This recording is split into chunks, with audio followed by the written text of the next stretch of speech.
Продолжаем освещать самые заметные события. В студии Сергей Михедов. Здравствуйте. Коротко о главных темах выпуска. Расширится категория получателей прививок от COVID-19. Вакцину «Спутник Ви» планируют протестировать на детях в этом году.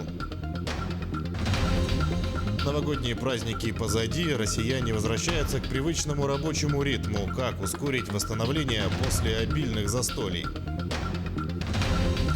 Редкое природное явление зафиксировали в Белоруссии. Там на поверхности реки появился вращающийся ледяной круг.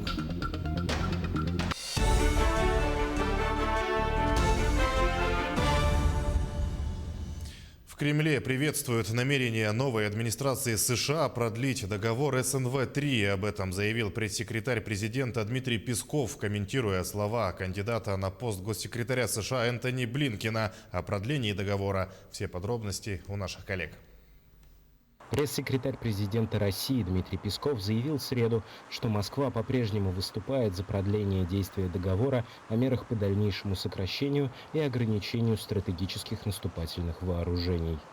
Россия, президент России последовательно выступают за сохранение этого важнейшего и краеугольного документа с точки зрения мировой стабильности и безопасности. И поэтому, если действительно будет проявлена политическая воля у наших американских коллег на сохранение этого документа, путем его первичного продления, это можно только приветствовать. Но при этом, конечно, усилия по его продлению должны все-таки лежать в русле взаимного уважения и учета взаимных интересов. Кандидат на пост госсекретаря Энтони Блинкен заявил во вторник, что новая администрация США будет стремиться продлить ДСНВ. Владимир Путин в прошлом году призвал Вашингтон без каких-либо условий пролонгировать на год последний крупный договор о ядерных вооружениях, существующий между двумя странами. Разрыв соглашения может привести к гонке вооружений и эскалации напряженности в отношениях между Москвой и Вашингтоном. Сегодня в столице около 10 часов дня произошло массовое ДТП. По информации ГИБДД Якутска, на Вилюйском тракте столкнулись сразу 7 машин. По предварительным данным, в крупном инциденте на дороге никто не пострадал. Водитель ассенизатора, сливший фекалии в местности Усть-Хатын, заплатит штраф и возместит ущерб. Якутский комитет государственного экологического надзора Минэкологии региона по факту слива сточных вод провел проверку. По ее результатам на индивидуального предпринимателя наложен штраф в размере 30 тысяч рублей, а в отношении водителя ведется административное дело производства. Помимо штрафа будет предъявлен иск на возмещение ущерба почвенному покрову. Кроме этого, в отношении предпринимателя возбуждены новые административные дела за ряд нарушений, связанных со сливом сточных вод в несанкционированных местах Якутска. Общее число исследований на коронавирус с начала пандемии перевалило за 900 тысяч. Об этом сообщила замруководителя оперштаба в регионе Ольга Балабкина. А за минувшие сутки в Якутии выявили 146 новых случаев заражения коронавирусной инфекцией. В Якутске заболели 45 человек, в Мирнинском районе 25 случаев, в Алданском 16, в Мигино-Кангаласском 9, в Таттинском 7, в Жиганском и Усть-Алданском районах выявили 6 заболевших. В Нижнеколымском районе 5 случаев. Еще в 11 районах зафиксировали от 1 до 4 заражений COVID-19. В частности, Ольга Балабкина прокомментировала ситуацию с эпидобстановкой в Ивено-Бытантайском районе. Так, ситуация, которая возникла в Ивено-Бытантайском Улусе, говорит о том, что небольшой населенный пункт.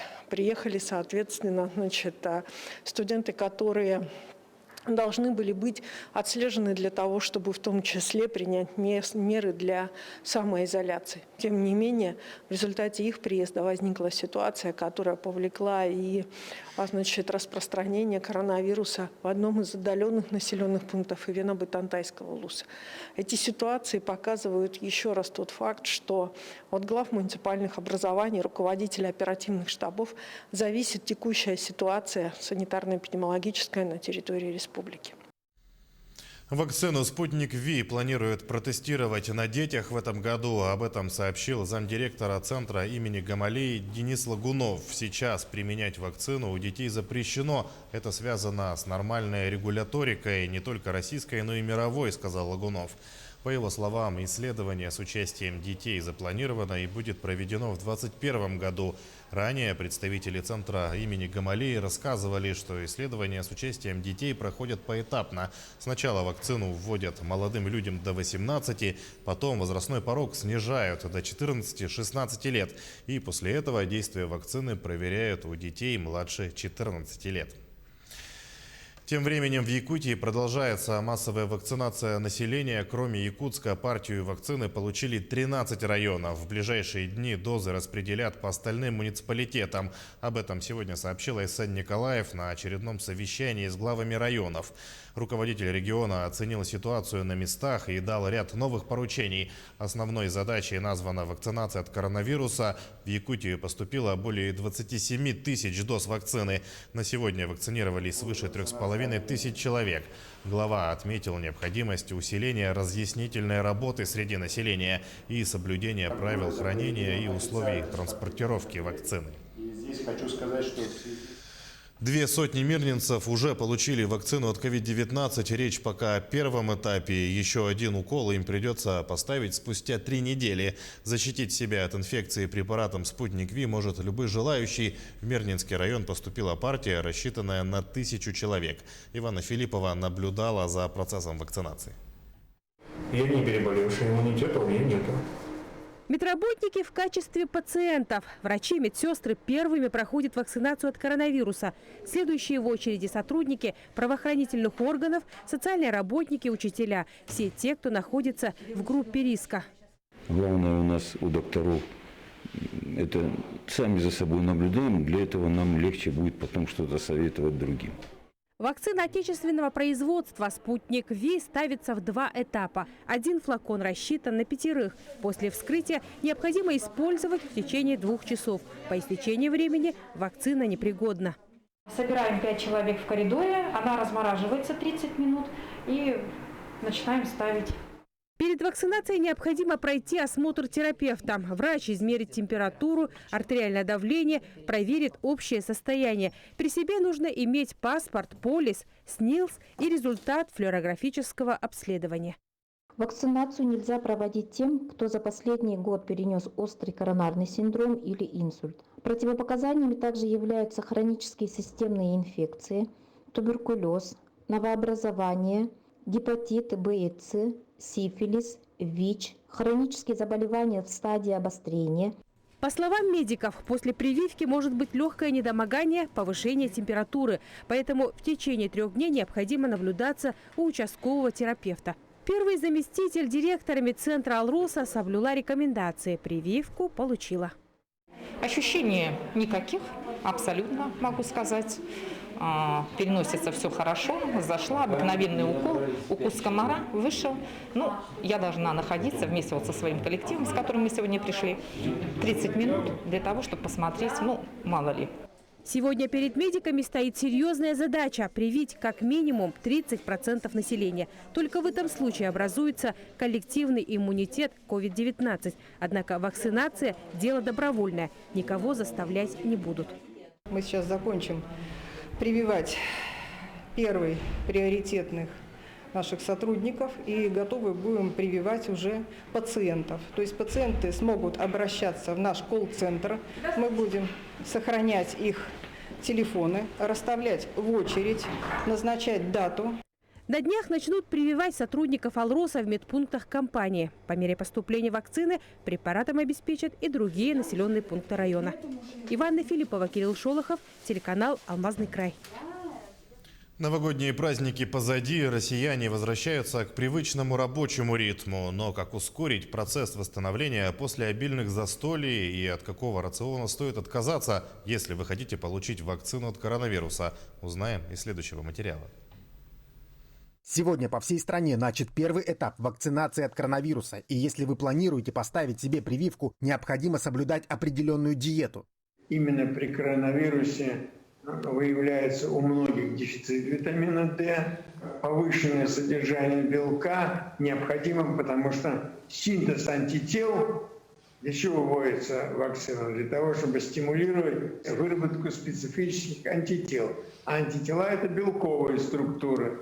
Для этого нужно большая потребность в белке. Причем диета актуальна после каждых новогодних праздников. Многие россияне с опаской встают на весы, ведь обильные застолья и малоподвижные выходные – это гарантированные лишние килограммы. Начать приводить себя в норму эксперты советуют самыми простыми рецептами. Мы должны побольше употреблять жидкости, желательно, обычной воды, то есть, может быть, это с добавлением лимона, витаминку С, какую-нибудь северную ягоду, морс какого-то рода. Это поможет нам побыстрее, скажем так, организму обновиться, восстановить свой метаболизм. Следить за своим питанием специалисты советуют постоянно. По данным Росстата, избыточным весом страдает 3 из 5 россиян, причем увеличивается количество подростков с диагнозом ожирения. Не секрет, что помочь в данной ситуации может физическая нагрузка и подсчет калорий. Диетологи советуют, например, отказаться от колбас, где много скрытых жиров, не солить дополнительно готовую пищу и правильно выбирать молочку. Надо, чтобы было содержание жира 1–1,5%, а не бежать за 3,5–4, а то и 6% молочными продуктами с высоким содержанием жира. Тоже касается творога. Причем специалисты отмечают, не нужно впадать в крайности, ограничивать себя во всем. Чтобы не голодать, надо выбирать натуральные продукты и обращать внимание на состав ваших любимых полуфабрикатов. Максим Кардозу, Айсена Бурнашова, Виктор Олесов, Москва. Детские школы искусств поднимут на новый уровень. Музыкальные и художественные школы получат особый статус, который не позволит приравнять их к обычным кружкам. Президентская инициатива позволит сохранить традиционную трехуровневую систему образования, воспитавшую не одно поколение выдающихся музыкантов, художников, танцоров, и возвращает бальную оценку абитуриентов при поступлении. Законопроект об этом статусе детских школ искусств Госдума единогласно поддержала накануне. Теперь местные органы власти в области культуры смогут разрабатывать и устанавливать требования к оснащению, кадровому составу, а также обеспечивать организационно-методическое сопровождение деятельности детских школ искусств. Согласно законопроекту, школы могут создаваться по видам искусств и иметь специальные наименования: детская музыкальная школа, детская хоровая школа, детская художественная школа и так далее. Редкое природное явление зафиксировали в районе города Каменец на юго-западе Белоруссии. Там, на поверхности реки Лесная, появился вращающийся ледяной круг. На кадрах очевидцев идеальной формы ледяной круг диаметром несколько десятков метров медленно вращается по часовой стрелке. Сообщается, что подобное явление встречается очень редко и возникает на реках с медленным течением. Слои воды разной температуры, соприкасаясь друг с другом, создают вихревое течение. Вода закручивается воронкой и вращает отколовшуюся льдину, края которой, стачиваясь, принимают форму идеального круга. На этом наш выпуск подошел к концу. Не забывайте носить маски, обрабатывать руки, соблюдать безопасную дистанцию. Оставайтесь с нами.